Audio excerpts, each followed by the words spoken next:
64 साल पहले हुई थी दूरदर्शन की शुरुआत। छोटे से डिब्बे में समा गई थी पूरी दुनिया। गांव के लिए छोटा डिब्बा कौतूहल का विषय बन गया, जिस पर चलती बोलती तस्वीरें दिखाई देती थी और जो बिजली से चलता था। ये वो दौर था जब सबके घरों में टेलीविज़न नहीं होता था, बल्कि किसी किसी घर में ही होता था। आज के समय में हमारे पास संचार से जुड़ी लगभग हर तरह की सुविधाएं। तकनीक के दम पर इंसान इतना आगे निकल गया है कि एक ही घर में बैठे लोगों के पास मनोरंजन के लिए अलग अलग साधन हैं। लेकिन एक ऐसा दौर भी था जब नेटफ्लिक्स, मोबाइल जैसी चीज़ों की हमने कल्पना भी नहीं की थी। आज से 63 साल पहले की बात है जब पहली बार दूरदर्शन के रूप में इंसान को वो मिला जो किसी सपने के जैसा था। आज की पीढ़ी को शायद ही इस बात का एहसास हो कि हमारी पुरानी पीढ़ी के लिए दूरदर्शन आखिर कितना महत्व रखता था। 15 सितंबर 1959 के दिन सरकारी प्रसारक के तौर पर दूरदर्शन की स्थापना हुई।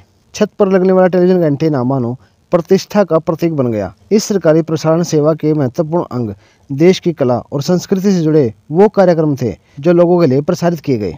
टेलीविजन भारत में तब आया जब तत्कालीन राष्ट्रपति डॉक्टर राजेंद्र प्रसाद ने नई दिल्ली में ऑल इंडिया रेडियो द्वारा स्थापित भारत के पहले टीवी स्टेशन 15 सितंबर 1959 को उद्घाटन किया। सरकार ने लॉन्च के लिए दिल्ली में विभिन्न स्थानों पर 2 दर्जन टीवी सेट लगाए थे। सभी जगह पर भारी भीड़ देखी गई थी। जब दूरदर्शन की शुरुआत हुई तब कुछ देर के लिए ही इस पर कार्यक्रमों का प्रसारण किया जाता था। वहीं नियमित तौर पर दैनिक प्रसारण की शुरुआत 1965 में ऑल इंडिया रेडियो के हिस्से के रूप में हुई।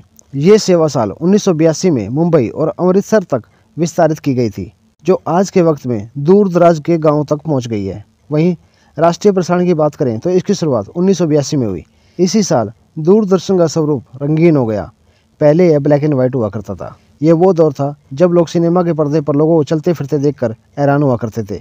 फिर टेलीविज़न के रूप में कुछ इंच का यह जादू घरों तक पहुंचने लगा। घर कितना बड़ा है इसका अंदाजा उस पर लगे एंटीना से लगाया जाता था। शाम के वक्त एंटीना की दिशा बदलना और चिल्लाकर पूछना आया, इस बात का संकेत होता था कि फलाने घर में टेलीविज़न पर तस्वीर साफ नहीं आ रही है। ये बातें पुरानी जरूर हैं, लेकिन ज़्यादातर लोगों के जहन में आज भी ताज़ा हैं। देश में बुद्धू बख्शा अर्थात दूरदर्शन का आना जितनी बड़ी खबर थी, उतनी ही बड़ी खबर यह थी कि उसका रंगीन हो जाना। 25 अप्रैल 1982 का वह दिन था जब दूरदर्शन सफ़ेद श्याम से रंगीन हो गया था। भारतीय टेलीविज़न के रूप में शुरू हुआ दूरदर्शन पहले आकाशवाणी का हिस्सा हुआ करता था, लेकिन बाद में उससे अलग हो गया। शुरुआत में यूनेस्को की मदद से दूरदर्शन पर हफ्ते में 2 दिन केवल 1-1 घंटे के कार्यक्रम प्रसारित हुआ करते थे, जिसका प्रमुख उद्देश्य लोगों को जागरूक करना था। फिर 1965 में रोजाना प्रसारण शुरू हुआ। इसके बाद टेलीविज़न पर समाचार आने लगे। कृषि दर्शन भी आया, जो आज के समय में दूरदर्शन के विभिन्न चैनलों पर प्रसारित होता है। वहीं चित्रहार पर भी फिल्मी गाने प्रसारित हुआ करते थे। 1980 का दशक आते आते दूरदर्शन लगभग हर घर की रौनक बन गया था। इस पर प्रसारित होने वाला कार्यक्रम हम लोग पहला सीरियल था। इसके बाद इस पर रामायण और महाभारत जैसे पौराणिक सीरियल भी आए, जिन्हें खूब लोकप्रियता मिली। जब भी इसका प्रसारण होता था तो सड़कें वीरान हो जाती थी।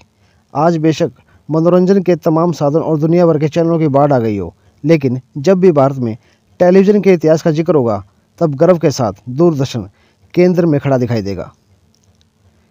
अपना कीमती समय देने के लिए धन्यवाद।